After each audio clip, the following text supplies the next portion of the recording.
అంటూ ఇక్కడ కథన రాజధాని విషయంలో రాజధాని ముసుగులో చంద్రబాబు సర్కార్ అవినీతి అక్రమాలపై మాజీ సీఎం జగన్ సూటి ప్రశ్నలు. రోడ్లు, డ్రైనేజీ, తాగునీరు, విద్యుత్కే 2 లక్షల కోట్లు ఖర్చు చేస్తే మిగతా ప్రాంతాల అభివృద్ధి మాట ఏంటి?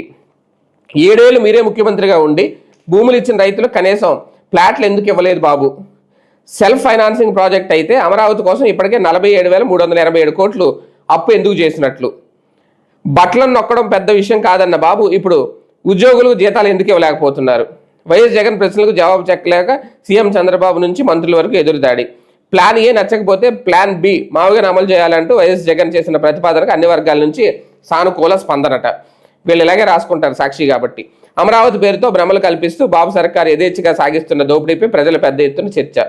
దాంతో వైఎస్ జగన్ వ్యక్తిత్వాన్ని హననం చేస్తూ ఎల్లో మీడియాలో కలిసి టీడీపీ నేతలు డైవర్షన్ పాలిటిక్స్. వైఎస్ జగన్ ప్రతిపాదించిన రాజధాని కారిడార్ మావిగన్ ఆచరణాత్మకం మేలు చేస్తుందని అంతటా చర్చ. హైవే, అంతర్జాతీయ విమానాశ్రయం, పోర్టు లాంటివి ఉన్నందున రాష్ట్రానికి గ్రోత్ ఇంజన్గా మారుతోంది అంటున్న పరిశీలకులు. కాకపోతే ఏంటంటే 7 ఏళ్ళుగా ఎందుకు చేయలేదు, 7 ఏళ్ళుగా అప్పుడు 5 ఏళ్ళు ఇప్పుడు 2 ఏళ్ళు భూములు ఎందుకు ఇవ్వలేదు, 7 ఏళ్ళుగా రాజధాని ఎందుకు చేయలేదు, ఇవన్నీ బాగానే ప్రశ్నిస్తున్నారు. వీళ్ళు కూడా 5 ఏళ్ళు ఉండి మరి ఎందుకు ఈ మావిగన్ ఎంత అద్భుతం అయితే అప్పుడే ప్రకటించవచ్చు కదా జగన్మోహన్ రెడ్డి గారు. అప్పుడు ఎందుకు ప్రకటించలేదో అప్పుడు మాట్లాడరు. ఇప్పుడు ఒక పక్క చట్టబద్ధత వచ్చేసింది, చేసేసారు, వాళ్ళకి పేరు వచ్చేస్తుంది అని చెప్పి వీళ్ళ పొలిటికల్ డ్రామా ఆడుతున్నారా, లేదంటే వీళ్ళ అనవసరంగా మావిగన్ అనే పేరు ఎత్తి నవ్వులు పాలవుతున్నారా జగన్ అనేది కూడా ఒకసారి ఆలోచించుకోవాలి.